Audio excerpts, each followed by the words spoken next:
Hello and welcome to our impromptu broadcast in the Hero Studio. And today we're joined by an outfield coach, not a goalkeeping coach.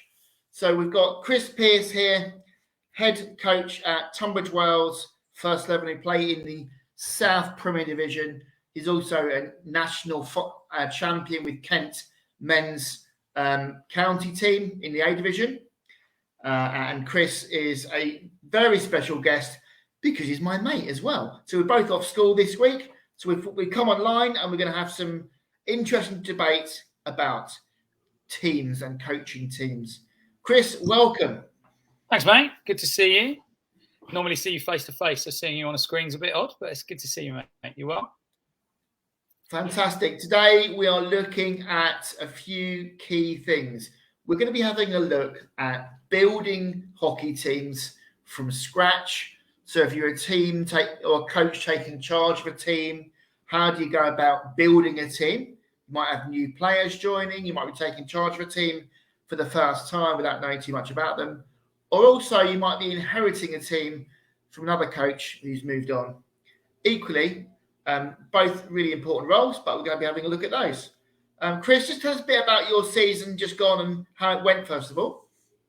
Yeah, I quite like the timing of this conversation today, Keir, because we're at the end of the season, right? So it's a really good time to reflect on the question you've just asked, which is how has the season gone?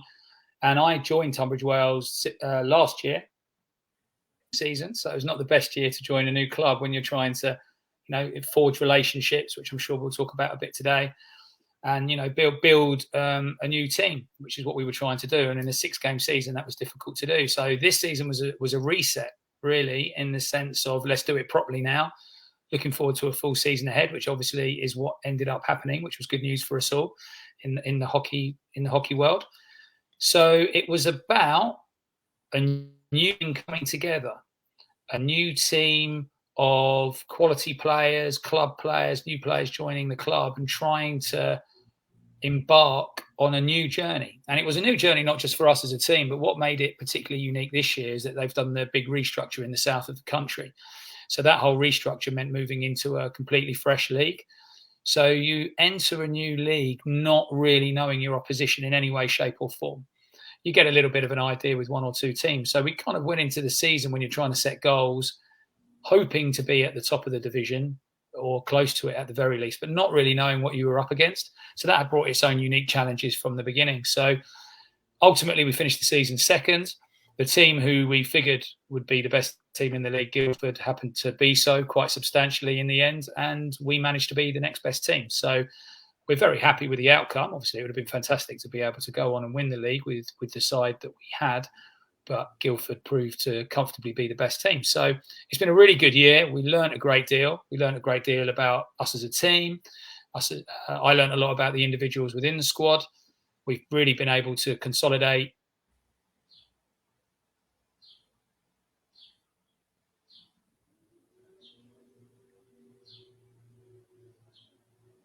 Oh,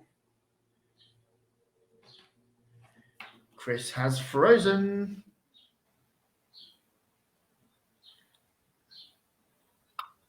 Still there, mate? Sorry, was that me? You froze. You froze a bit. Carry on. You're fine. Apologies. Yeah, no, just new league. Now that we're a year in, it's not a new league. We know the teams, etc., etc. So it really feels now we've had that year of understanding each other, understanding the squad, and we're putting plans in place ready for next season. We've even been talking about bits today, pre-season and so on. So it's been a good year. Really, really enjoyed it. Nice to get a full year under my belt at Tunbridge Wells, and getting ready for new season now. Right, that's all we've got time for, guys. Thanks for joining us. You wanted a summary, you got one. No, thanks, Chris. Great content there, good detail as well. It's always an interesting process as a head coach of the team. So when I'm not coaching goalkeepers, I'm also head coach of Marden Russets in Kent.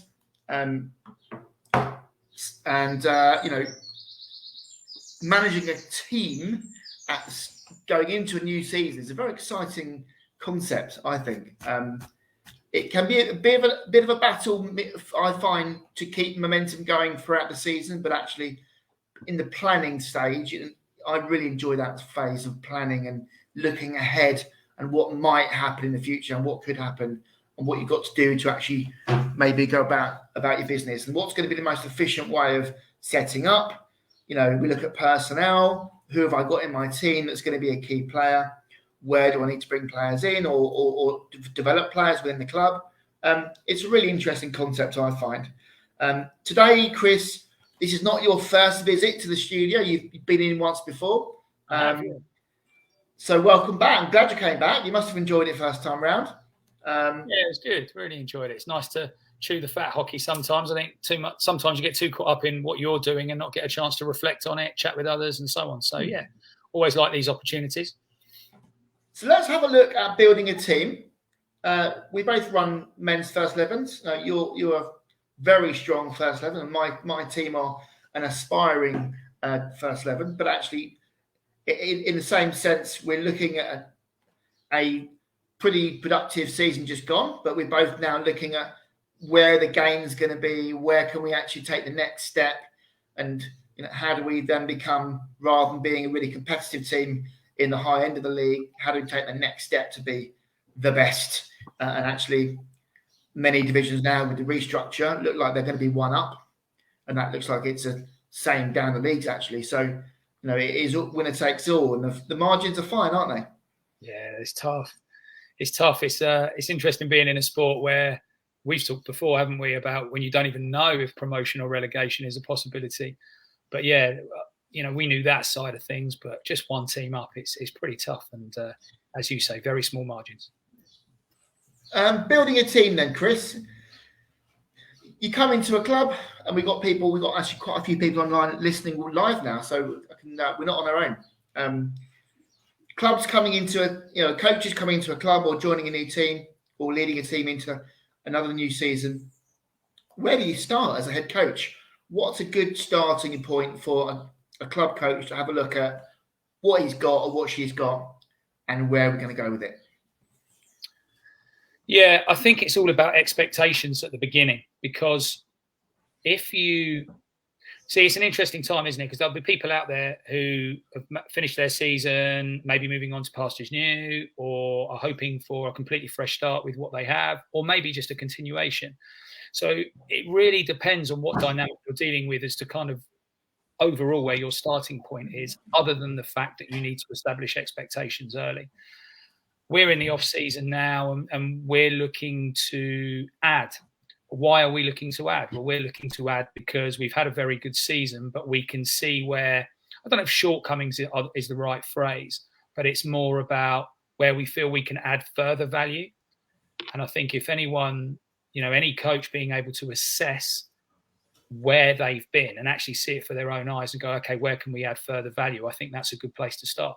And whether that value is new players, or whether it is new formation or new strategies, or maybe new negotiables or non-negotiables within the side, whatever it happens to be, what is it that is needed to add further value to what you've already achieved?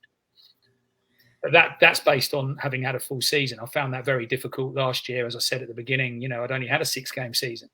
So you get a bit of an idea, but it was still very, very early days. I feel that's much easier now. And I would imagine most coaches at the end of the season, if they're staying at their club again, can say, this is what worked. This is where we can add more value. Definitely. The other thing is, it's a fine balance as a head coach, because you don't want to be the one dictating everything. You don't want to be the person having an idea, fine, but you don't want to be the person really forcing your way on a group of people. Ideally, you've got your ethos as a coach, but you really, at the highest level, you do need some ownership from the players. You need buy-in. I think whatever level you coach at, you need buy-in for the players to actually get behind what you're talking about. Otherwise, it won't work.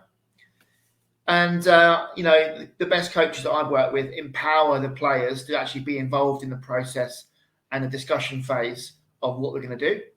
I think it's much easier as a group of players to chase down a target when you've been involved in the process of setting that target. I think that's really important. And the best coach that I've worked with recently, And only last week, I was actually at one of the Premier League teams working with the goalkeepers, but I actually sat in the team meetings before and after training as well, and got a real first-hand taste of what some of the very best coaches around are doing, and the detail that these guys are going into in the Premier League is insane and really, really impressive. So again, lower down the leagues, you need a more of a balanced approach, because people are playing that level either because they are a player playing slightly below themselves, or they're an aspiring player who wants to play higher. But I think the more buy-in from the players and the group, the better. Do you get that with your club team, Chris? Yeah, there's quite a lot you said there. You talk about buy-in. I think if players are to buy in to what the values you hold as a team or the ethos of the club, then there needs to be trust. But that trust needs to be mutual. It needs to work in both directions. You talked earlier about individuals within the team and so on and so forth. Who is going to take responsibility? Who can you trust within your team to take on that responsibility? Because it can't just come down to the coach. At the end of the day, it's the players on the pitch. But not only that, it's a collective buy-in. We're in a team sport, which is fantastic. I love, the Masters was on at the weekend. I love watching golf and tennis and the sports where ultimately it's about an individual. But what's interesting in that scenario is they can get advice from their team, as they put it, but that team is supporting that individual. Whereas we're very much, as coaches, individuals supporting a team. And therefore, that buy-in that you talked about, and I think trust between the coach and the players trusting in each other, and everybody buying into the process, makes it a fantastic environment. It's why I love team sport. I think it creates that kind of motivation for everyone to put in the right direction. And I think it's our job as coaches to find those people who are prepared to buy in. Who are those people that we can go to that help lead the team forward? Because even us as coaches, right, we all have different traits. We have different personalities. We have different skills that we can bring to the fore. And ultimately, we'll lead training sessions. We'll lead team talks on a Saturday, formations, tactics for the team. But it doesn't mean that we have everything that the team needs. And that would be wrong if it was the case. That's where your captain comes into play, maybe a team manager. And some teams have other individuals on top of that as well, who can have a really positive influence on the side to help with that buy-in. I feel that we've got, there's players I've identified during the course of the season that are really able to help push us forward, take us forward, to help us create that buy-in that we want from everyone. So how does a coach go about getting, it's very easy to say buy-in, isn't it? What does it actually look like or feel like on a weekly basis? And in those initial early stages, where does buy-in start? For me, buy-in for the new season, which the league season will start at the end of September 2022, buy-in starts now. I think I want to create something for the new season that adds value to what we've already established over the last year. So I think that's already started, because if you don't have those values in place early, you might end up with rogues, like you end someone, bring this player in, bring that player in. And I'm sure we've all seen scenarios where you're aware either at your own club or at someone else's. You see a rival club where they've brought somebody in and people get excited because that individual is joining the club. But maybe other people are kind of thinking, well, good luck, because they'll bring a certain kind of vibe or certain kind of mindset that may or may not be detrimental to what you're trying to achieve. So yeah, as well, Chris, that's a good point. I've definitely been getting that before. I thought start of this season, I thought I had a really, really, really, really strong team, and actually, as the season wore on, it became really evident to me that my team at Marden were really short in certain areas that we didn't really see in pre-season. In a 4 or 5 week block, we didn't see those little chinks, and actually over 22 games, and a bit of COVID sprinkled on top, like we definitely saw some gaps appearing that I didn't think we had, and I've learned loads from that. And as the season unfolds, if you're a player in a squad, having a good couple of games is not the same as playing well over a complete league campaign, 22 matches. And when you go away to these random venues where there's no one watching, it's raining, it's dead, like only the very best players can go and create that buzz and energy on the pitch needed to reach high levels of performance. I think so many minutes are wasted in hockey seasons of just going through the motions and people not like gripping the game by the scruff of the neck. I think so many players, and having been a goalkeeper my entire life and watching the game from the back unfold, so many players the game passes them by, and actually they're the players that sometimes get described as hiding or being inconsistent, or like, the very best players can generate that energy and motivation no matter where they are or no matter who it's against, and I think you do definitely learn not just about yourself, but you learn about your squad in a league season. I think having had a season with my team, I now know for the next season coming, which I'm already looking at in great detail, what I need to do. I'm sure you're the same.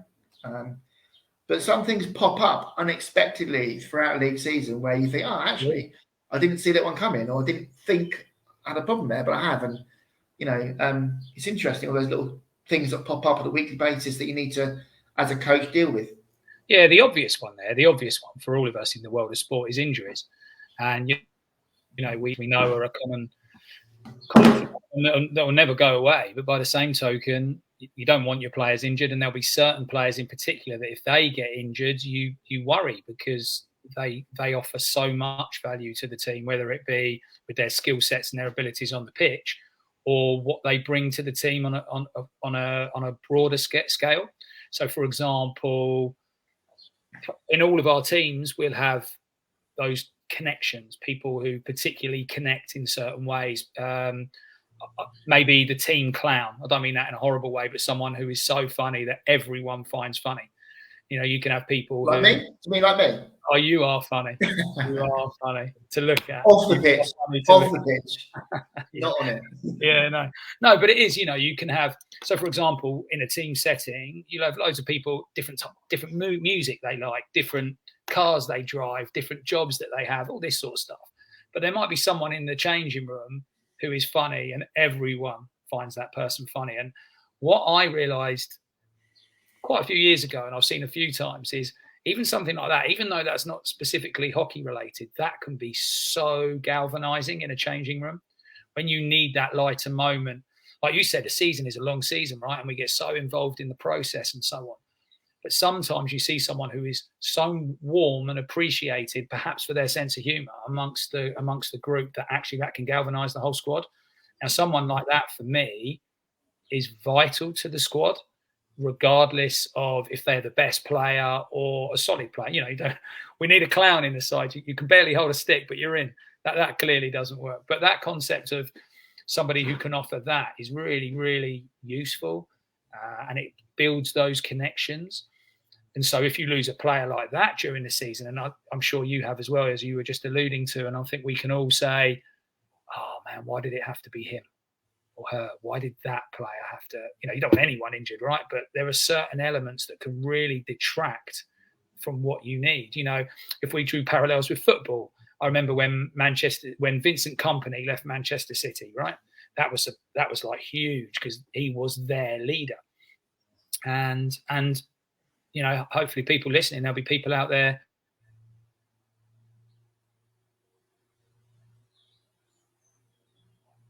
but if we lose that person, we're going to struggle. So I find those elements really, really interesting, and it's about kind of building those team connections and building those relationships so that those players feel valued, regardless of whether they're the superstar of the side or not. So I don't mind sharing with people that you and I had a meeting this week with the life coach, didn't we? And we were trying to upskill and learn more about coaching in a broader sense. Yeah. And a few phrases from that meeting came out, Chris. Unconditional positive regard. I've got that written down.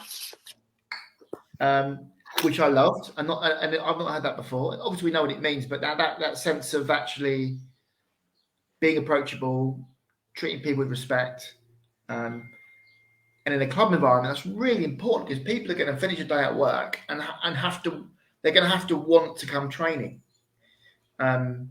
So that level of respect, I think, and motivation on the player's part, generated through the relationship that the coach has built, is essential. Yeah, I agree with that hugely. I mean, all the leadership stuff and all those sort of things I really, really enjoy anyway. And I read something recently from a business perspective about coaching and building teams, funnily enough. And one of the things there was about maintaining positivity. And it's interesting because you can look at things like reinforcement, right? How do we reinforce learning? So we're both school teachers as well. So you can have positive reinforcement where you're always praising, you see something good, you praise it. And the child thinks, oh, I've done that well, I want to do that again. So you've got the positive side. You've got the punishment side where it might be wrong, sprint to the goal line and back, something like that. So you've kind of got that punishment element. And sometimes people confuse that a bit with negative reinforcement, which to me is much more about, I don't like what you did there, so I'm just not going to say anything. And then when I see what I do like, then I'm going to praise it. And I think if you talk about that phrase, unconditional positive regard, and if you talk about what I saw in this this business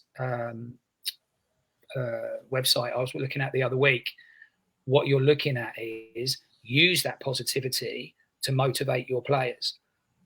Do we sometimes get too caught up in the moment, the passion, and seeing something we don't like and roaring at players? And as you just said, I mean, what we've got currently at Tunbridge Wells is players who travel up to an hour and a half to come to training. And they've worked all day. And then after training, they've got to get home. And they're not going to get home till 11:30 at night, whatever. And they've got to get up for work the next day. They need to come into a positive environment to be motivated to continue to come to training, to really enjoy training and to get the most out of it. So I think that positive element is huge. I think you've got to be, there are times for those other elements, maybe whether it's half time in a game. I mean, crikey, we had a game towards the end of the season where there was a fundamental part of our team strategy that needed to happen and continually wasn't happening. It was about running into a certain channel. And I might have become a little bit football coach at that moment, which is quite rare for me. But it was just, fill this space, with slightly more vociferous language. But it was kind of necessary to make that point in that moment. But as a rule, I'm not like that. I think that positivity is absolutely vital to motivate players. And sometimes it doesn't need to be negativity that counteracts that. It can just be no positivity. If that makes sense. Yeah, and also linked to that is coachability on the player's part. Because, I have found some players buy in much easier than others. And some players who might have a lot of experience and think they know a lot, they've been around the hockey circuit a lot. Sometimes I've come across players that are a lot harder to crack in that sense, in terms of really getting them on board, because they've got such strong views of their own. So investing time in that relationship is important. And actually, there has to be a certain line where you actually say, this is happening and get on board with it. And because, I think sometimes you do need a little bit of directness or assertiveness just to make your point. And I'm all for player-led stuff. I'm all for player input. But I think sometimes it's a fine line between asking. Sometimes if you ask for too much advice, like the important bit gets lost. I don't need 20 players' opinion. And actually, at the end of the day, I might ask for a few people's opinion that really will have something to offer. But also, I think sometimes player-led stuff or offering out to players sometimes you can go too far with it. And I think sometimes you don't need loads of opinions. And as a coach, you need to get the balance of listening is a really important skill, but also having the conviction and confidence to say, actually, I appreciate what you said, but this is what we're going to do. So, you know, and I do think sometimes some players, and I have had it, will pull back a bit and not be quite so quick to buy in. And often their teammates can actually or colleagues can help them just give a bit back. Yeah, I think what you're saying there, I really, really like. I mean, it's quite a lot you said in there. I like the idea of having roles within the side kind of predetermined. We talked really early on in this, is like, you know, where do you start setting your boundaries for the new season? And you're right. If everyone in the squad has an opinion, because there's no facts, there's no right or wrong necessarily, right? There are different ways to play the game. There are different strategies. And at the end of the day, one thing that frustrates me is when players kind of, this is wrong, this is this is that. Or sorry, more like, we shouldn't have conceded that goal. Well, hang on a minute. That was actually a really good goal. Remember, there are two teams playing this game. It's like a game of chess, right? We're going to try and do this, and you're going to try and do that. There's going to be moments where teams are on top. And if everyone who's had a bad moment or a good moment in a game wants to give their opinion, that just isn't going to work. And I think that's why having responsibilities preset, identified within the team where certain players can contribute, but at certain times that works. I mean, for me, I know you've worked in scenarios where perhaps at half time, the players are allowed to talk first and then the coaches will come in after that.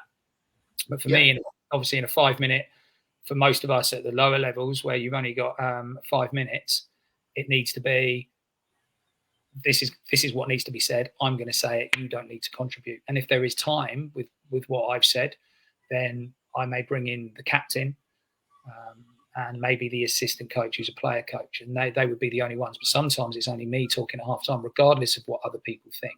I say that when I do the Kent stuff. When I do the Kent stuff, right, it's just a summer.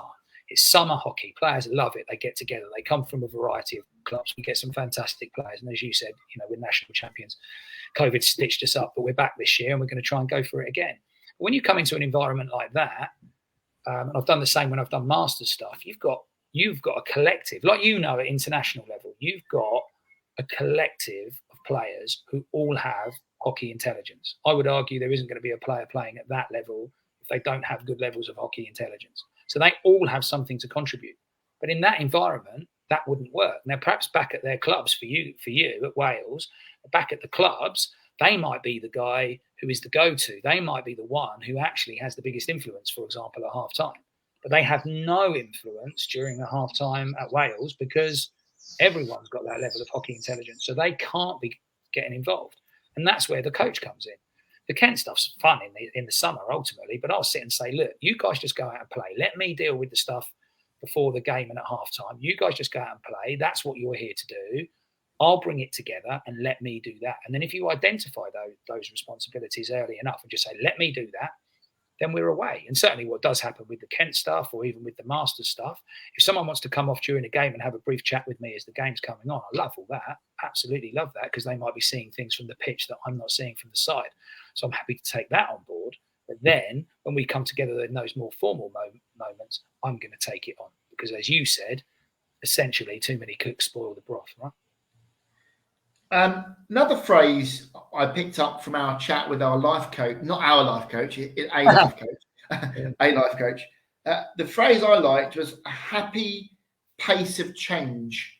So basically, if you're implementing change, you've got to basically allow for a slight transitional period of learning and allow that change to happen organically.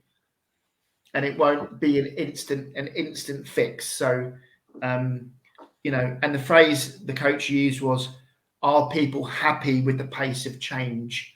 Which I liked, because actually, if you're implementing, say, a new formation or a new press within the team, there's got to be a period of time which allows for either cognitive processing or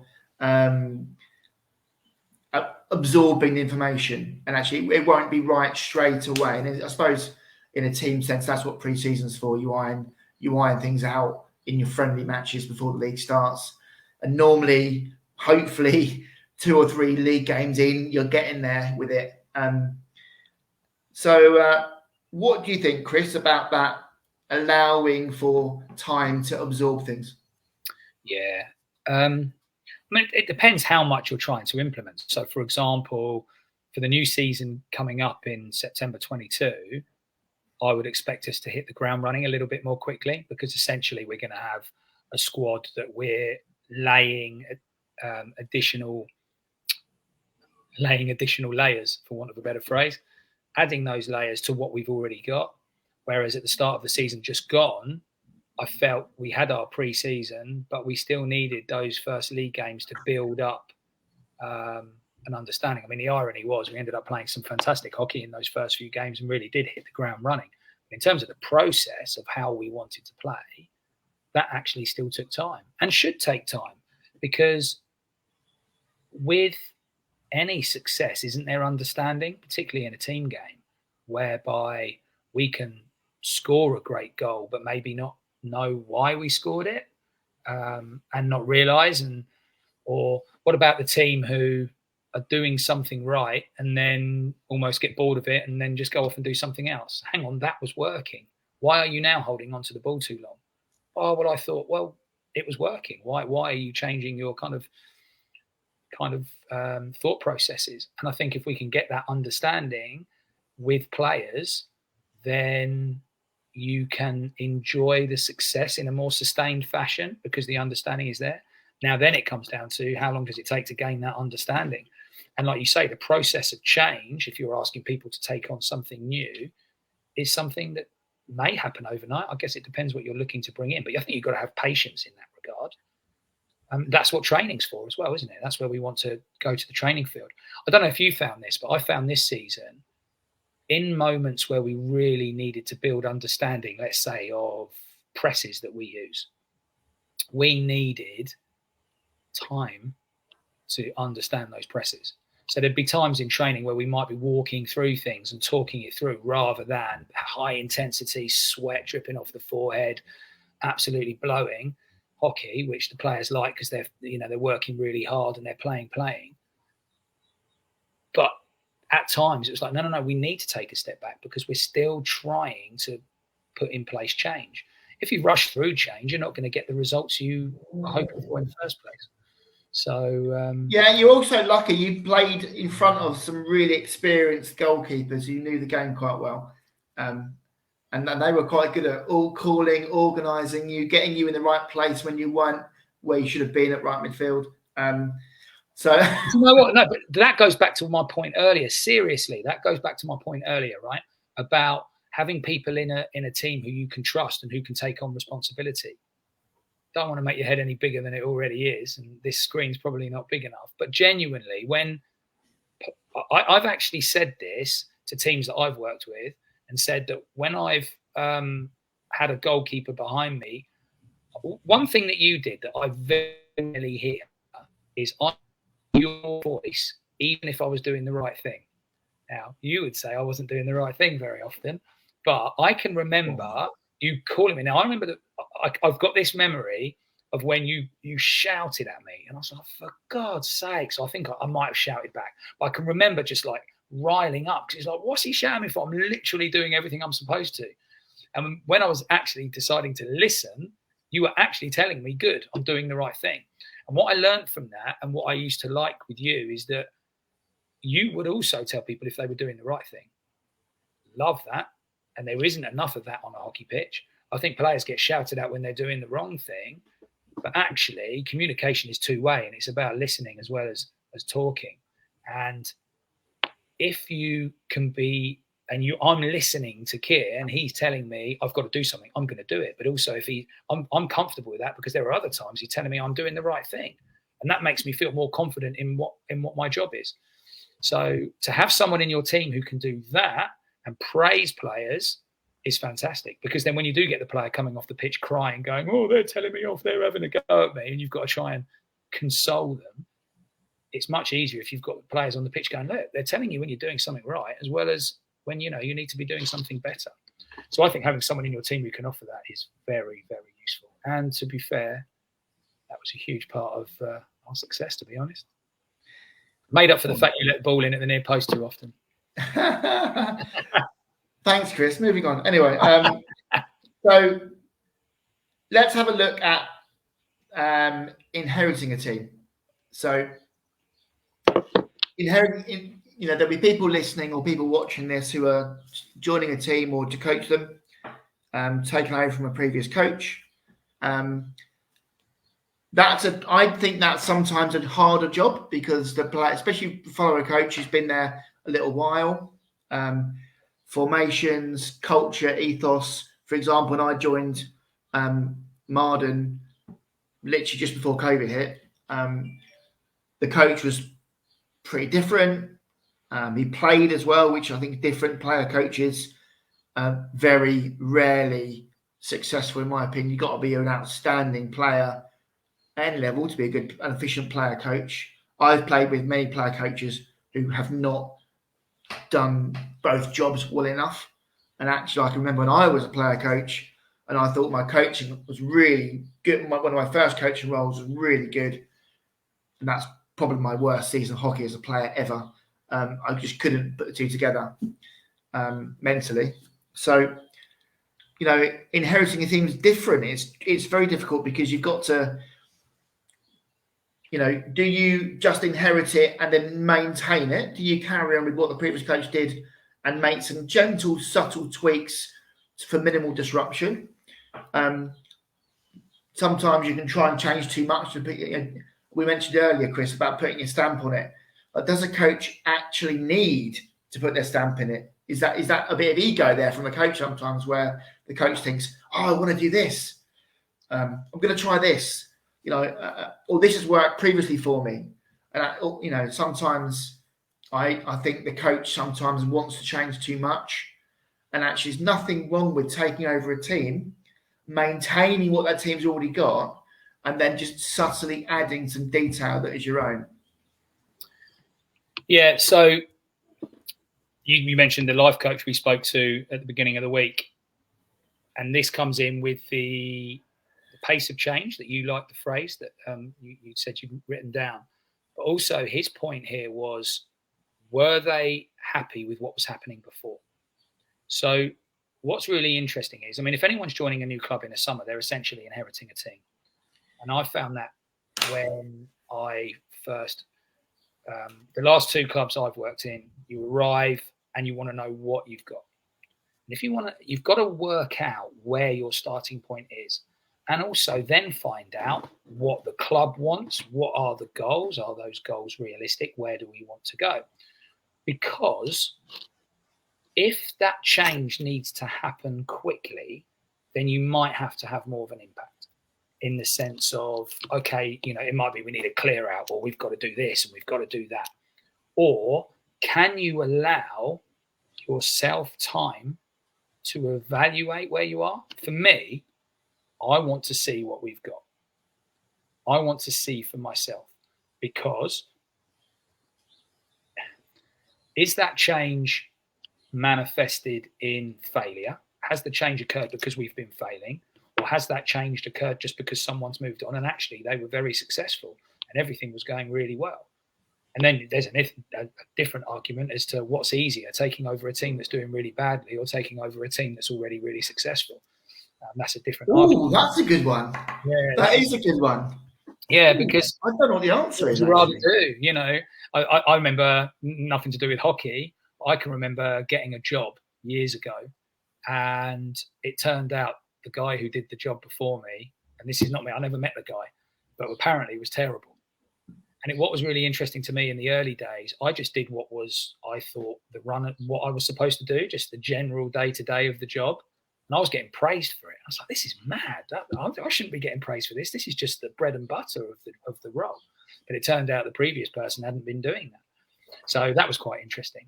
Having said that, trying to build success from a point where perhaps previously has been failure, maybe that's more difficult. But as I say, that is exactly why I teach PE in a primary school. If you have a ball between two, you're already a legend and you've done more than the previous person. Well, there you go. They're different concepts, aren't they? So therefore, then when you inherit a team, what is it that you actually want? Now, I guess the latest one for me was the Tunbridge Wells setup. So when I arrived at Tunbridge Wells, we were going into the COVID era and what on earth was going to happen and all this sort of stuff. And what made it a lot easier to just see what we had was the fact that this league restructure that I mentioned right at the beginning of this call was going to happen. Whatever happened, unless we won the league, which wasn't going to happen, and I was told that before I arrived, we are not winning this league. Don't even think about that at all in any way, shape or form. So I didn't have to worry about that. And the league we were in meant that effectively there wasn't going to be any relegation. It was going to be like a sideways move. So because we were in that unique situation, we could just worry about the start of a process.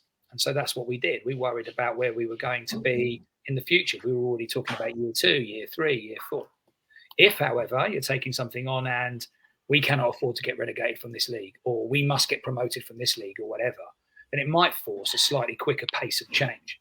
So that makes it really tough. And then I guess it comes down to ambition as well. What's the ambition of the club? What's your personal ambition? What's the ambition of the players around you? And so on. But ultimately, I think it's necessary to have some time under your belt with a side before you can really make your own choices about what you want to do going forward. I also think as a coach, you've got to understand the social dynamics of the team. And actually, when you're talking about buy-in, there's always a couple of people in each team that are really important to the buy-in of the group. Yep. And you get those players, whoever they are, not on your side, but you get them doing the right stuff and following you, then actually I find a lot of those people that aren't sure will follow and get on board with things. Totally. I mean, that's what I mentioned, the comedian earlier. That's the kind of thing with a comedian, whereby if you've got someone in the side that galvanizes a dressing room, that's fantastic. But you're absolutely right. I think, have you ever been in a position, I know I have, where I've got something that I think we're going to try this, and players might go, so like, let's say a penalty corner, and you've got this kind of random penalty corner that's slightly out of left field and you want to do it. Come on, let's try this. And if everyone just looks at you like, what? That's insane. Then you've got no buy-in from it, as we've been talking about buy-in quite a lot. But if a pivotal player in the side goes like that, let's do it. Other players go, oh, okay. And then you've got that buy-in. So I agree with you. Having one or two players who essentially are on side, and also who I think you can bounce ideas off yourself. I think it's really, really useful and important for a coach to actually take some of their thought processes and ideas to key players in the side and see what their views are. And they might be 100% buying straight away. They might disagree, and they might disagree and you go ahead with it anyway. That's absolutely the point of a coach or a leader. But if you can bounce some of the ideas off players within the side, key important roles in the side, and get buy-in from them, and you can add value to it before you take it to the team, I think that can be really effective. Let's have a quick look at detail. So you've taken over a team, you've got to know the team, you're a few weeks into training and you're going into pre-season, for example. How much detail is too much? Because obviously taking over a team, there's a lot of, if you really want to get that team buzzing, there's a lot of things to look at. And we're talking about a high-level team like you coach, there's pressing, you've got outletting, PCD, PCA. But there's a lot of things to actually tackle. Now, some groups that I've been involved with, for example, Wales have a leadership group within the team. They've got three team captains and a couple of the experienced players, like a team of 4 or 5 people that actually guide the team. And there's that group that work closely with the coaches and they drag people forward when they're trying something new, and people generally follow. And at club level, and I intend to do it this year, where you have a little leadership group of people that are very important to what the team wants to achieve, and all the content is going to go through them. I like to get a bit of player feedback, because actually, as a player, I always think how it feels on the pitch in functionality is not the same as how it sounds or looks theoretically from the sideline. So getting that sense of feeling or If you're talking about defending, you sense the dangers more at the back. If you're talking about attacking, you get a feel for what might be about to happen and what might be on. So valuing the player's input is really important. How do you feel about that, involving players heavily in the process of implementing the ideas in detail? Yeah, I mean, I really like it in certain contexts. If, particularly early in a season, if you're building from scratch and so on, Rome wasn't built in a day, right? So you can't do everything in one go. So I think there would be things that I'm going to focus on and go, look, I'm going to focus on these elements, because you'll get players who just go, oh, what are we going to do with penalty corner defence? Okay, and then you can say, well, you guys work it out with the keeper. I mean, I love that idea anyway. I mean, I've said this to you before. You know, the goalkeeper is vital in that context, certainly at the level I'm coaching at. So I want the goalkeeper and the defenders initially to take that on. And when I joined Tunbridge Wells, that's what we did. You know, you work on penalty corner defence. I'm going to trust you to do that. I'm going to work on other things. And I have revisited penalty corner defence since, and we've looked at different elements. But you can't hit everything. So yeah, if you can get player buy-in on certain elements of it, or players taking control of certain elements, and you're putting trust in them to be able to lead that side. Oh, what are we going to do in this situation, coach? Just on that one, Chris. On that one, as on the subject of short corner defence. So this week I was working with Toby Reynolds Cottrell, Hampstead, Westminster, and GB goalkeeper, and we did PCA, so PCD defensive corners. And I said, "How do you like to run?" He's very clear. He said, "We like to run in this formation, and that is the coach's call. But I have got the authority to change it if there's a re-award or a flurry of corners." So the team run a certain running formation, but actually, if there's a few quick corner succession or a re-award or a flurry of corners, that's where the goalkeeper's got the authority to actually make the call on the line. I think sometimes when there's cornered in quick succession, there's almost like a big spotlight on the goalkeeper and the running. Yeah. If there's 2 in a row or 3 in a row, everyone is now harnessing into how the running looks. Yeah. And it's much more, you're actually more vulnerable as a defensive corner team when there's re-awards and flurries of corners. Yeah. Less so, still at a high level, of course, but less so when it's one corner and then it's gone. So, but I like the idea of having a set way of doing it, and then the goalie has the ability to change it or mix it up from the line, depending on what they've seen and felt. You might see runners coming for tip-ins. They might go from 2 to 1 castle. You might see their main flicker or main player moving around the circle to another part of the D, which always suggests to me that something might be happening. And as a goalkeeper or defensive player, you get that sense of what might be about to happen, and that's where the goalie at a high level can have that authority to change it up from the goal line. Yeah, absolutely. I mean, if I there's a couple of elements there. Obviously, you've brought in some of the technical stuff there, which I really like. But the very simple element there is the coach is putting trust in the players and in that penalty corner team, and particularly the goalkeeper. Now, that is surely going to motivate the goalkeeper, give them that real kind of sense of ownership of that part of the game, or that they can have a specific influence on it, which is really, really beneficial to their experience. So there's that kind of basic side of it. But added to that further is what you've just described. What I really like there is coaches at international level up in the stands, or coaches at our level standing on the sideline. We're not out on the pitch. We can't see what they can see in that given moment, feel what they can feel. And that's where that trust in your players is so important. And go, yeah, you do it. I always talk about coach's worst nightmare. I'll have said this to you before, because as a coach, you can do all this planning. But at some point, you need players to think for themselves. You need players to show maybe flair or to make their own choice. And, there's those times where I'm going, what are you doing? Oh, that's fantastic. Well done. Well done, man. Because shout out to Mike Woody Wood. Don't shoot from there. Oh, what a goal. Well, yeah, love it. Yeah, from the goal line. That was insane. But yeah, and it's that concept where actually you need the players to make the decision. Now, obviously, it can go either way. So the great thing about being the coach on the sideline, which can be positive and negative, is if they do something against what you've put in place and it fails, you're well within your rights to go rah and have a go. If it goes well, you applaud and say fair play. But actually, what you're doing is you're putting trust in your players. You're giving them ownership of what's happening in those given moments and allowing them to make choices. Because if we do stick to the game plan every single time, then we're not going to enjoy the success, because there needs to be flair. There needs to be individuality. There needs to be decision making that's made. If we can't make all the decisions on the sideline, that would be wrong on so many levels.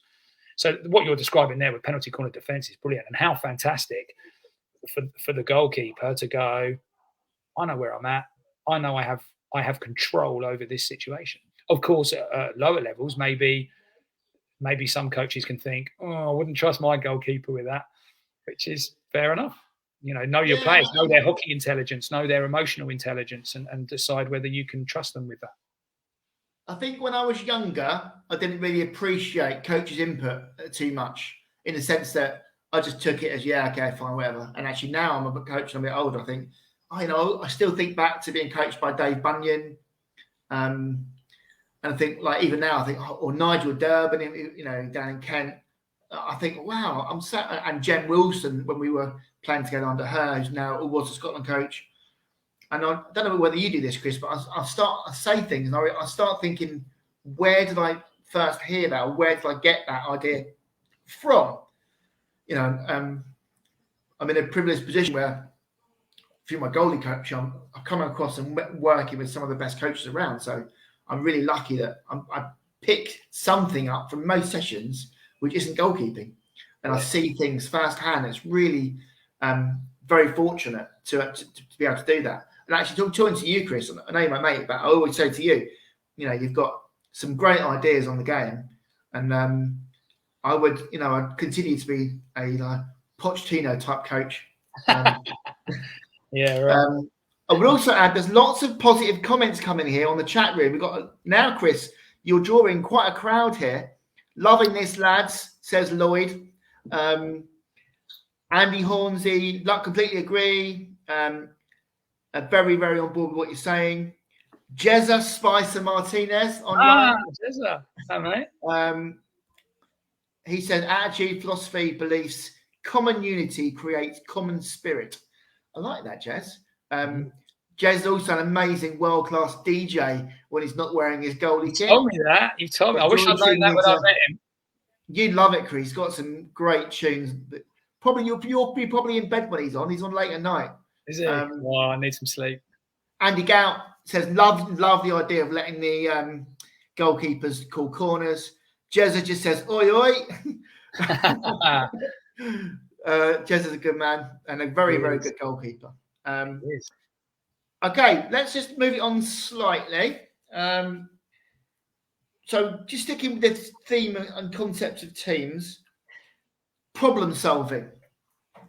And I've been doing a lot of this today. You can see I've used my day off really cleverly, doing loads of team stuff for the season. I'm going to be the most organised coach in the South East League come September. Pink sheet, that doesn't surprise me with you at all. There's a lot of pink there, mate. Yeah. So, problem solving, we talked about building a team, implementing ideas, getting players on board with buy-in.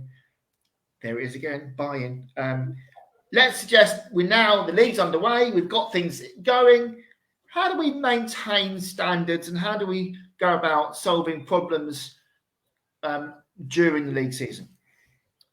So for me, because we're in a team sport and it's such an open environment, you cannot ever possibly prepare for every eventuality.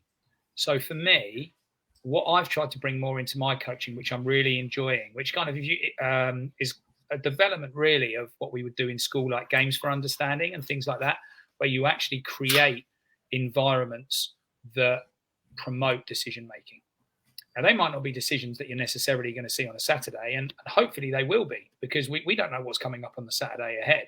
But if Can I just say something? Yeah. Hallelujah. Go on. this is exactly my sort of thing. I get really frustrated when I see coaches with just cones everywhere, really artificial looking drills, and the coach actually ends up trying to coach the drill. And they'll, no, go back, start again, don't do that, do this. And I'm thinking, actually, you're coaching them how to do the drill. You're not coaching how to play game hockey. And that, I've got a massive issue with that. Sorry, carry on. No, you're right. Well, no, just on that, I actually, right at the end of the season, I've got a concept that I want to try and bring in for next year that we haven't done. And there was one. You're not going to share it, are you? No, not yet. But what I wanted to do, because it was right at the end of the season, I wanted to spend 20 minutes on a drill just to try and introduce this concept. And it was right at the end of the season. It was all going to be gameplay, the rest of it. But I just wanted to try that drill. And you're absolutely right. What happened most of the time during that 20 minutes? We got there in the end, by the way, just to fast forward. What was in the drill, or what it was about, did happen in our eventual gameplay. So that side of it was good. But the problem was, what you've just said is a brilliant point. I ended up spending the first 15 minutes of that 20 coaching the drill. And it was almost embarrassing. It was kind of like, this isn't what we've been doing all season, and so on and so forth. So it is definitely something to be aware of. But going back to playing is lots of different games. Sometimes there's only 2 goals. Sometimes there's 3 goals. Sometimes there's 4 goals. Sometimes we've got 2 pitches. Sometimes we've got 1 pitch, but it's split into 3, whatever it happens to be. But just work it out. And what I like about that is that the players have to solve the problems. And you also learn so much about your players in those environments. That I'm not going to, but I could name players right now in our squad who offer so much in terms of decision making and communication. Their ability to communicate in those games with their teammates and help them understand what's going on is huge. And you learn a lot about your players in that scenario and who are your go-tos in scenarios when you need leadership and when you need support.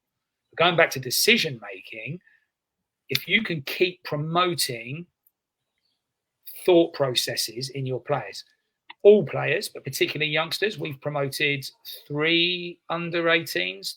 We've had lads as young as 15 playing first team this year. Sorry, is it the thought process or is it the physical process of doing? I'd slightly question that. In terms of decision making? Yeah. I mean, I think it's both. The thought process is I need to pre-scan, know my surroundings, gather the ball, initial body position. Yeah, and basically move it on quickly, using as few touches as possible, know what's around me in a nutshell. And I think it's a bit more than that for me. I think it's about the physical process of doing almost more than the mindset process, because to pre-scan and know your surroundings, level that you're coaching at, would be not a given, but most players would be reasonable at that. I think, for me, things go wrong when players become too impulsive with their physical actions. And impulsive playing leads to hit and miss outcomes. No, and especially if you're looking for a structured build-up style of play, which I imagine you are, knowing you.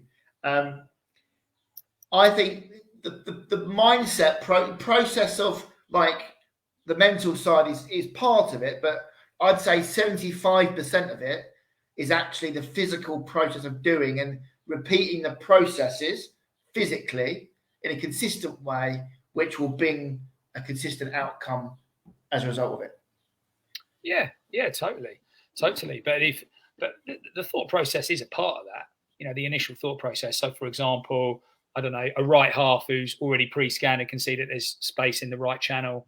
And as they receive the ball, they already know they want to allow that ball to come across their body and immediately get it down the line with a second touch, or maybe even deflect it with a first touch.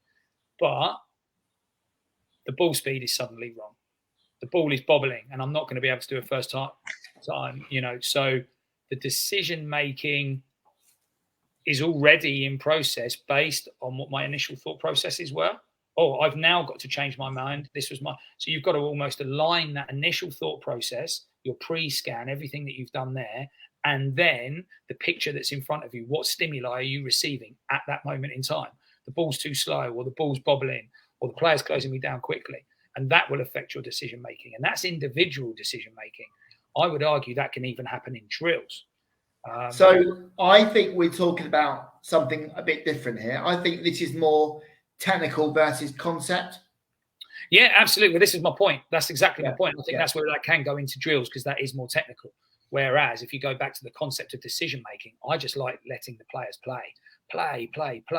And also, and then stopping them and saying, at some point stopping them, not stopping them too often, and saying, what you've done is fine. What I'm going to input doesn't mean I'm right and you're wrong. I'm just going to offer you another option and say, you've chosen to do that. And it worked on this occasion. We scored. Great. I can remember this, about 3 training sessions before the end of the season. A player made a decision, because as it was happening in training, I thought, please do this, please. And they didn't. So it was all about a transfer in that moment in time, going from the left channel, I believe it was, coming through the middle and exploiting the right channel where there was loads of space. They chose not to. They forced the ball into the D early, got a deflection and goal. Fantastic. Had no problem with it. Brilliant. But at that point, I just wanted to point out that if that route to goal had been blocked, were they aware that the right channel, we'd opened up the right channel by our previous play? Were you even aware that that was an option?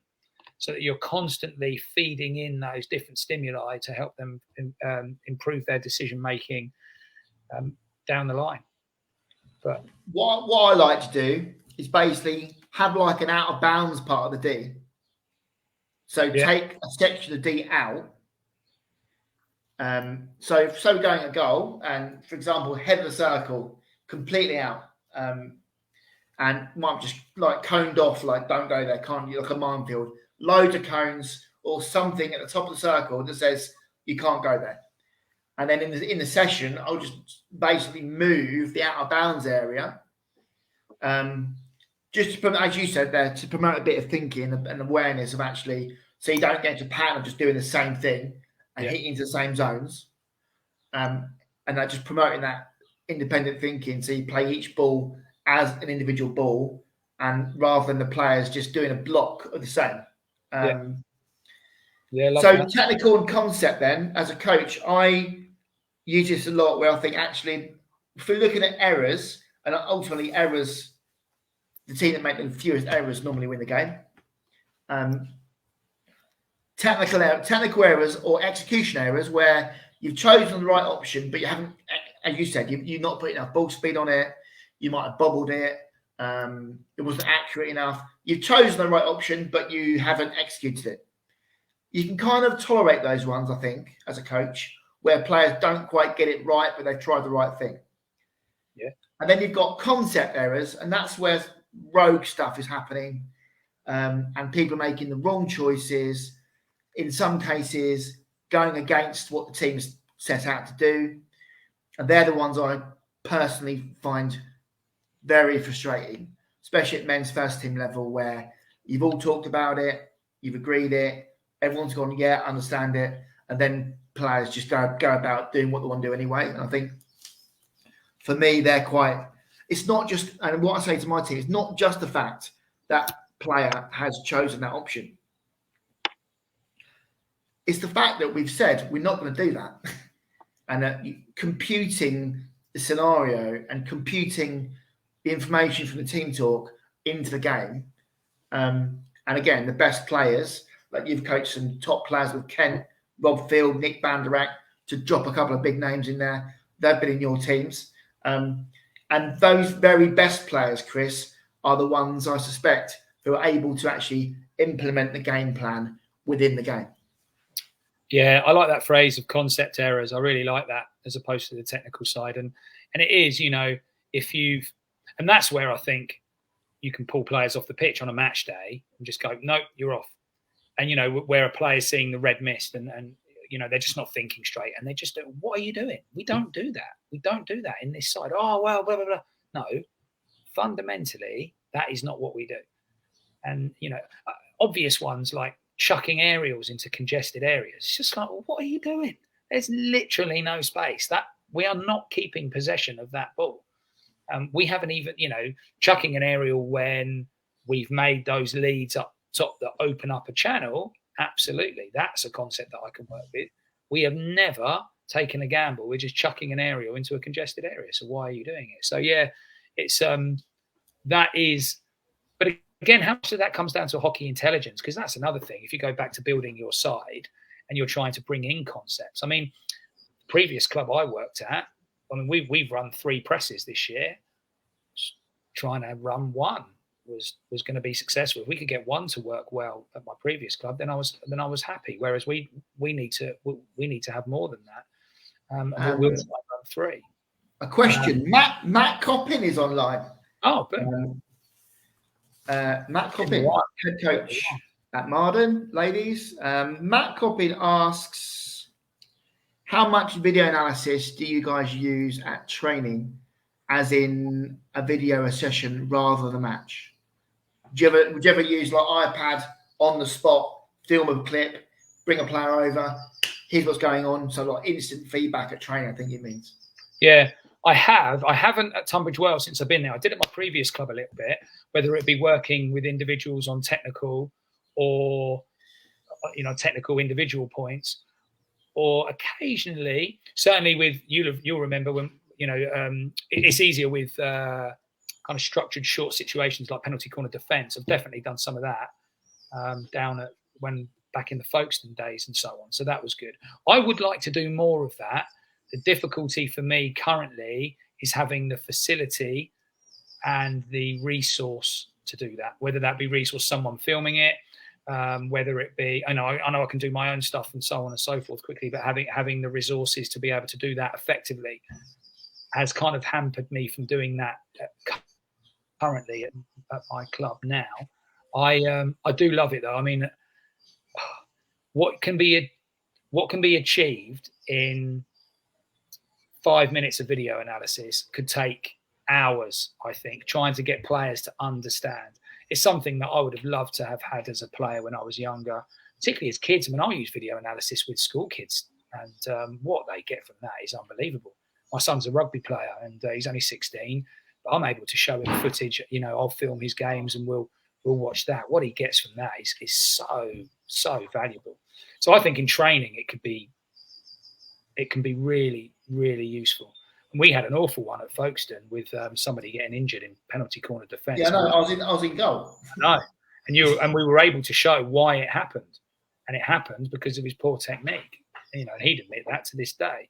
And we had the video to show that. Unfortunately, it didn't stop the injury occurring on that occasion. But certainly, I like the idea of being able to show players what we can see. And I think have you ever used is it VO cameras? VO, yeah.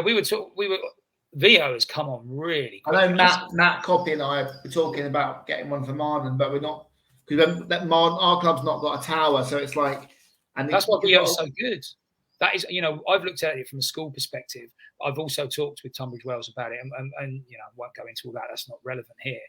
But we're looking at options. But I talked about my son's. Say other clubs are available. Yeah. But no, my son's rugby club, they use it, and it's so useful. And because it gives you that high, and I talked about resource. If I had access to VO, I would put that on a training sometimes without a shadow of a doubt. Whether I'd use it in the same training session or not, I don't know. It might be that I'd use that, then come back the following week with some prepared clips.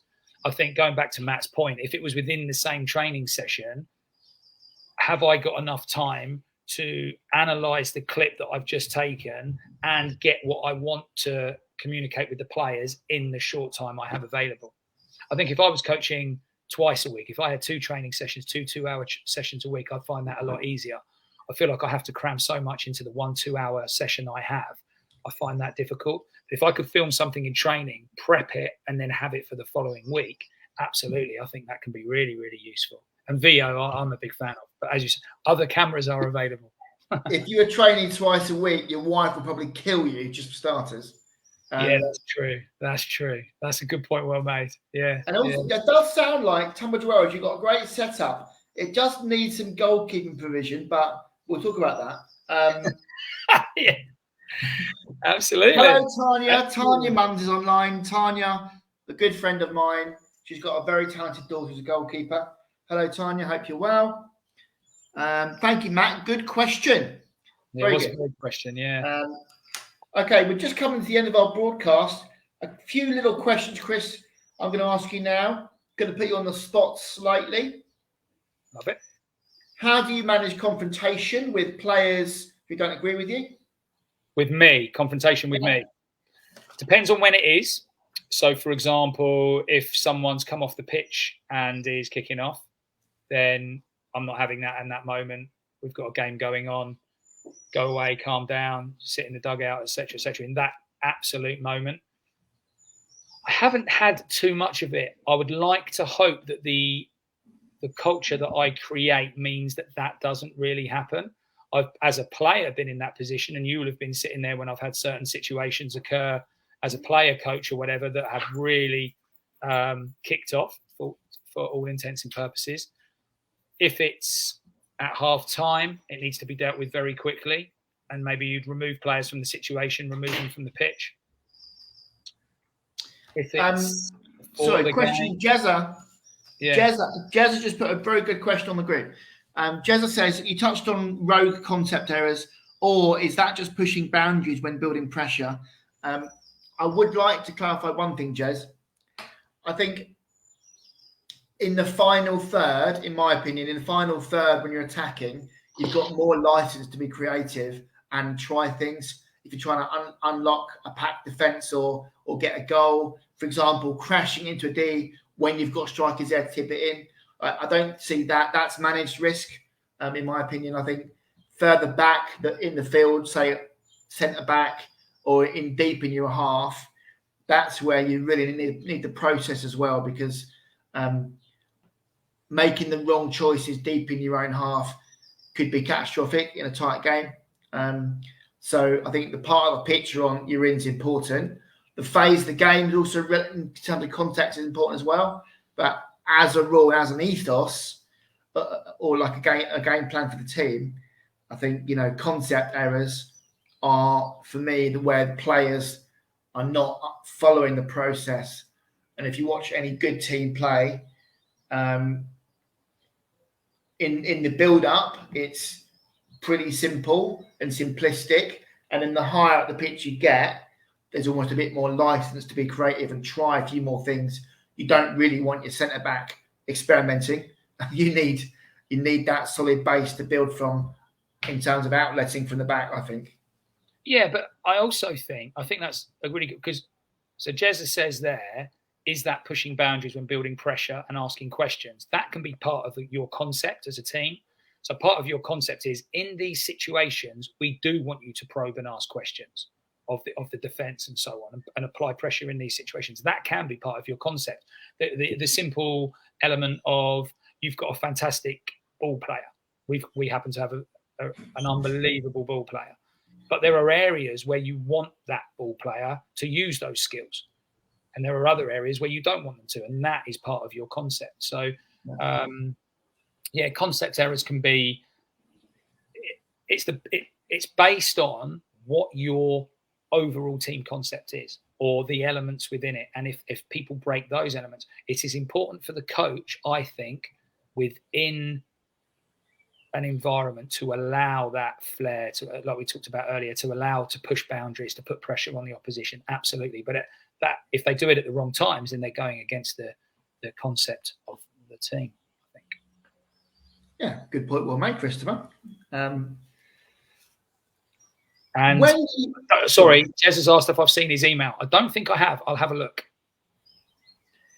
Don't worry, Jez, you're not dropped, mate. You're not dropped. Chris loves you. So next question, when do you know a team is reaching its ceiling? When a team is, or an individual? A team. When do you know a team is so for example, your team this year came second in a hard division, and probably, bar the odd drop points, probably couldn't have done an awful lot more. Yeah, we weren't going to win. If you have another season like you did this year, you'd without Guildford in the league, you'd probably come first. Maybe we're going to be better. my point is this, exactly. So each season, if you're coaching a team for multiple seasons, Yeah. and as a first team coach, some people would say, like, your shelf life is maybe 3 seasons. Yeah. A lot of people would say after 3 seasons, your ideas start to get old. So that's another conversation about the coach having to reinvent, evolve, move your own, and be driven enough like to move your own coaching on a bit, which is what I'm trying to do. Yeah. But actually going back to the original question, which was what was the original question? I've gone blank. Yes. So ethos, and looking at Jez's question there. Oh, Jez just at one. Sorry, Jez just added to it. He says, if it's later than and in real time feedback in rotation and support the vision and patterns and process. So yeah, Jez, you are right. If that's what you're trying to say, Jez, yes, you were right and I was wrong. I accept it. Thanks for chipping in. In terms of the team ceiling, Chris. Yes. Well, okay. Your team's a good example, actually. Your team came second, probably without playing their best. Yeah, the team ceiling thing is really interesting. Just to comment on it, because at my previous club, I spent 4 years there. And in the 4th year, I was starting to really struggle, being completely honest. And I felt that I wasn't adding value. But the thing is, the team had changed as well. You know, that individuals who'd had to leave, injuries or work or whatever it was. So the team was changing, but essentially my time had reached its ceiling, in my opinion, because I felt, like you say, perhaps fresh ideas are needed and so on and so forth. Now, I would like to think I was offering fresh ideas and so on, but I felt that I couldn't add any more value. I felt, and we'd had conversations during the season where I would say, we're looking for this. If you're not seeing what you're trying to implement in any way, shape or form, or certainly not to the level that you would want, I would suggest that ceiling has been reached. If the coach and the players are quite happy and we're quite happy plodding along mid-table and we've got a similar team year in, year out, and we're doing all right and we're having fun, then there's not necessarily a ceiling. But if you're kind of the coach is like, this is where we want to be, this is what I'm trying to achieve, and the team's staying here, then maybe that ceiling has been reached because we're unable to progress to the next stage. That could be the coach's fault. It could be the team's fault. Ultimately, I would also say in that situation, Chris, and this is actually beautifully dovetailed into the last bit of the call, personnel, because actually at your last team, you know, I think it would be fair to say, like, you didn't have the personnel to actually take that team where you wanted to take them. And actually, I think you've now running a team where you've got the personnel and your own coaching ambitions match the personnel of the team. But actually, they're better connected on a similar trajectory. So I think as well, personnel is so important. And if you think about other than National League, and in this country, like if you played National League, a lot of people say, yeah, I've played National League. It's like a status thing that stays with you forever. Okay. So, and that's fine. But as a coach, you know, you want to keep pushing the boundaries and move, not just yourself, but you want to move your team onto a high level and show your impact. My point to you, Chris, is this. My point to you is, in terms of your coaching and your ambitions, the personnel you have at your disposal is absolutely vital to what you want to do. Yeah. And unless you are a Holcombe or a Hampstead or a Surbiton, Georgians, you know, and most teams aren't, you have to either recruit wisely locally, build a reputation as a coach where people want to come and play for you. And as you said, I think when you're a very good coach, people will travel to play under you. And I use Quan Brown example. People will travel 2 hours each way to play in Quan Brown's team, which is phenomenal. And at amateur level, you know, you either need to develop what you've got, attract people either through ambition or through reputation. But ultimately, to move a team on to the next level, you either have to develop what you've got or bring people in. And there's two ways of doing it. Of course, you've got to win the game still. You've got to go about your business as a coach still. But really, there's two ways of doing it. Yeah, you've got to. I mean, I'd written down actually before this today, you have to embrace what you have and utilize the strengths that you have within the team. And then if you're in a position to be able to either, if you're able, recruitment, if you are able to recruit and you're able to bring in additional strengths, fantastic. If you're not in that position, then maybe then you start to look at your tactics or your formations or whatever that allow you to minimize the impact of your greater weaknesses and so on and so forth. And you look to play in a different way. Ultimately, for me, I was trying to progress my coaching and push on to a higher level. So that's just kind of what happened, why that kind of relationship ended in the end. But you need to embrace what you have. And yes, if you're able to add players, now that might be youngsters coming through the club system. I mean, that's where every club should want to get to if they're not there already, which is the ability to bring youngsters into the senior squad from arguably 15, 16. It depends on the youngster, obviously, and it depends on the level. If you're able to bring them in, it might not completely address any weaknesses you currently have, but it could certainly be a stepping stone towards that. But you've definitely got to embrace what you've got and look to, and a challenge as a coach is to make the most of what you do have. And there's a really good, where we are in Kent, there's a really good comparison of this.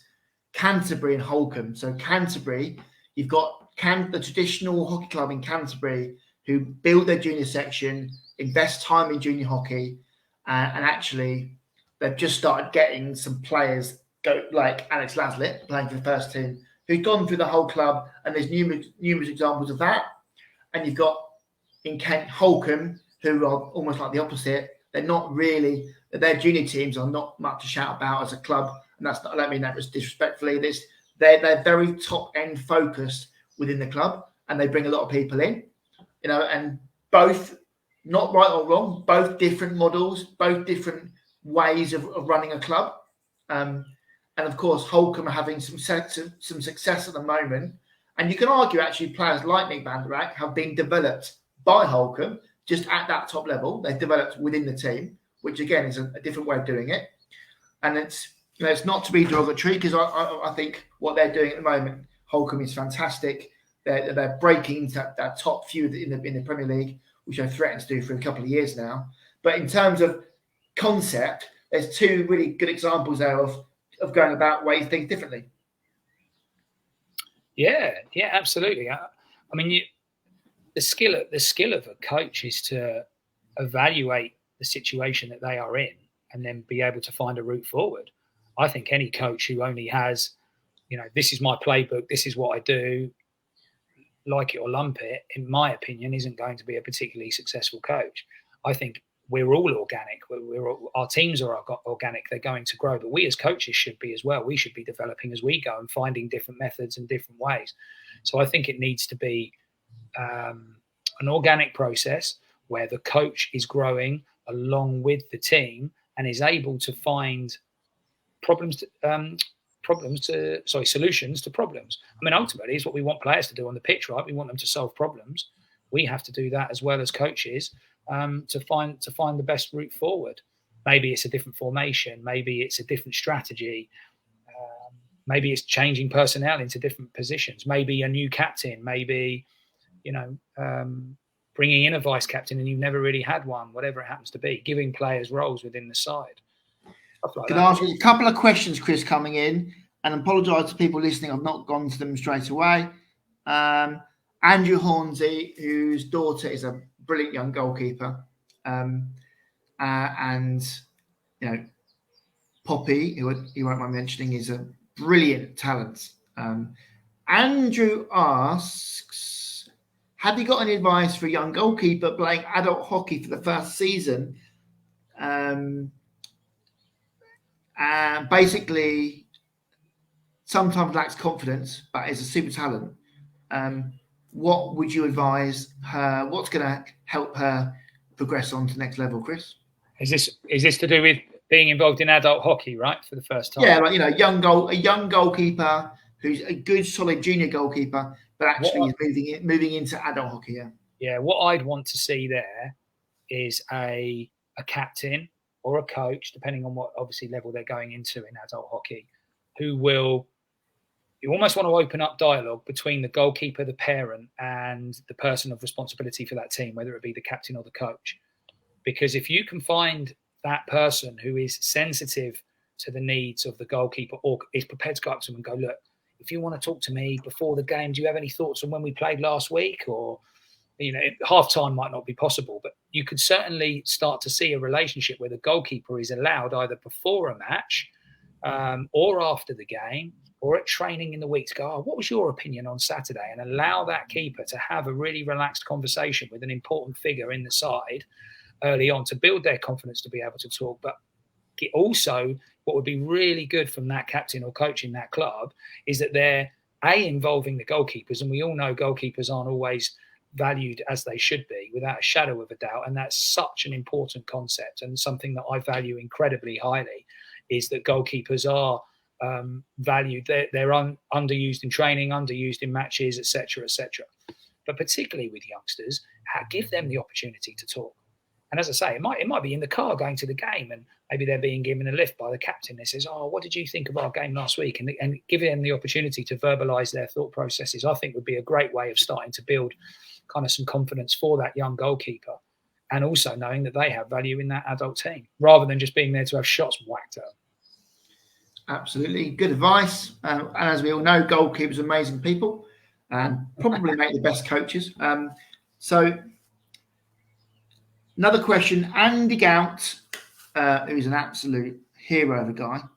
Andy Gout from Essex. He says, a tough one to deal with. How would you deal with negative outlook within the dynamic of a team? Interesting.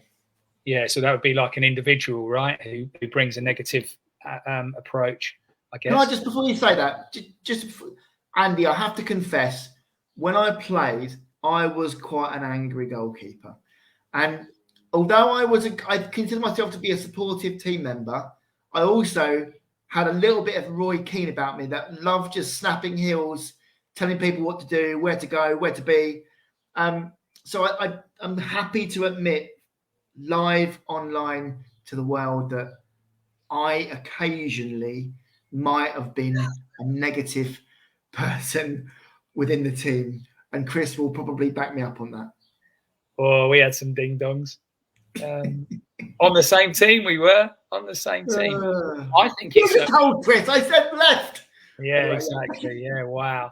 No, I think... Jazz, no one likes a midfield player that does not listen or acknowledge that they're being called. Let's be honest, come on. No, it's really interesting that where you've got a negative influence in a team. And this comes down to people management a little bit for me. And it depends on kind of where you see your position within the side. So for me, right, when I was a player, I loved the dressing room. I loved the banter, all that sort of stuff. And I've I'm getting on a bit now, but I still sometimes I want a bit of that. I'd love to be involved in it more, and I have to kind of take myself away because I don't see that as my role in the side. And I think it's very important that I remove myself overall with that. I got a little bit involved with the last fine session of the season after the last game, just for a bit of banter because it was at the end. But ultimately, I try not to do that. So I kind of see, but I try to have relationships with the players that are two-way. Like I'm happy for players to give to me as long as I am going to give back, etc., etc. Not in a disrespectful way, but in a way that allows a human side to things rather than that's just coach. The reason I say that is if I do see a negative influence from an individual within a team, one way that it is potentially possible to address it is in front of the whole team as a bit of banter. So, for example, if a player has absolutely kicked off in the game and has got sent off, and obviously everyone knows that their negative influence on the pitch and having a go at the umpire, which is something that within our culture is completely unacceptable. We all know it's happened, but it still needs to be addressed. Now, if initially I can address it, once the game is done and dusted, in a humorous way or whatever, in a way that we can all recognize that it has happened as a group outside of the heated moment of the game. And we all, in inverted commas, laugh about it, but that player knows it's been addressed. Sometimes I think that can be really useful because it can avoid confrontation, which may also be unnecessary anyway, but it lets that player know that the coach has made it clear that they didn't like it. We've had a bit of a laugh about it, but it doesn't want to happen again. Now, in some scenarios, I've been able to make that work so that if it hasn't happened again, or if it has, then I might be able to pull a player aside at some point and go, look, I know we were having a laugh first time, but you do understand that can't be happening. What you're playing at, sort of thing. And then you've kind of opened up a dialogue that started in quite an informal manner. So I kind of like to try and do things that way initially. I also like to take players. I think the worst time to have what you see in football a lot is right now. This is my good friend Keir. At some moments, we're just bang now. Let's have it. It's happening now, and that is the worst possible time, particularly if you're a coach. Because at that point, I think as well, if a player is so passionate, so het up, adrenaline is flying, they're angry and they've lost it, the red mist has fully come down. If you try and address it at that point, not only are you not going to be successful, but actually they might end up being disrespectful to you, whether they meant to or not. And I think that is a dynamic that needs to be avoided at all costs. Because if during a game, if a player is shouting at the coach and so on and so forth, I think everything suffers as a result of that. So I think the time where we remove from it, and also being able to show that nurturing element. I'm thinking of a player that I've coached over the years who gets so frustrated and so angry, comes off the pitch, slam this, slam that, F in this, F in that, whatever. Let them calm down first of all, and then when there's a moment of kind of what's the word I'm looking for? A moment of calm and a moment of reflection, where then you can go, right, now I can talk to you. Because ultimately, if it's on a game day, you just keep them off the pitch. Great thing about a rolling subs game. Sit there. When am I coming back on? Not yet. you need to calm down and so on. So that's very, very useful. If it's something that's ongoing, last thing I'd say on this is if it's something that's ongoing throughout the season, I'm not picking them. I have never been interested in picking players who are a negative influence on team culture. That for me is so, so important. And it also can become a real relief to others in the side if that player is no longer being selected. And they're like, wow. And you don't have to go into your reasons why, but I think that's huge for team culture. And that gives us a great one to finish on, going by the old Kiwi All Black motto, no dickheads. Absolutely. Yeah, those sort of people. There's a difference between being passionate and being disruptive. There is a difference. The dickheads are a problem away from the pitch as well. When there isn't the passion and all that sort of stuff going on in the moment, in the heat of the moment. Not having fantastic. We've got some great feedback here online. Really interesting conversation, guys. Says Andrew, loving it. Says Jezza. Andrew, there's a few other comments as well. Chris, thank you for your time today. Very enjoyable. Thank you, mate. Really enjoyed it. Thanks, everyone. Thanks for coming on. It's nice.